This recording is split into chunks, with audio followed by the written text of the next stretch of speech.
তাহলে তুই 2 বছর ধরে স্কুলে যাস? আচ্ছা তুই তাহলে কোন ক্লাসে পড়স? আমি থ্রিতে পড়ি। হেই কি কস তুই? তুই স্কুলে যাস 2 বছর ধরে, তুই 3-তে উঠলি কেমন না? থ্রিতে উঠুম না কে? আমি কাকা স্কুলের হেডমাস্টার। ও তুমি ওই ফেলে গেছ। আচ্ছা তাহলে তোর রোল নম্বর কত?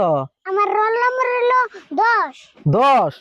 তাহলে তোর ক্লাসে ছাত্র কয়জন? আমার ক্লাসের ছাত্র হলো 8 জন। দেখছে আবার কি কয়, তোর ক্লাসে ছাত্র হইলো 8 জন, তোর রোল নম্বর 10 হইলো কেমন না? মধ্যে জায়গা খেয়ে দিছে, পরে যদি দু একজন আহে ছাত্র। ও তুই তাহলে এরম ছাত্র, তোর এই ক্লাসের ভিতরে নেয় না বাইরে থয়? আমার স্যার যদি ভিতরে থাকে আমি বাইরে থাকি, আর আমার স্যার যদি বাইরে যায় আমি ভিতরে থাকি। হেই তুই কেমন ছাত্র রে?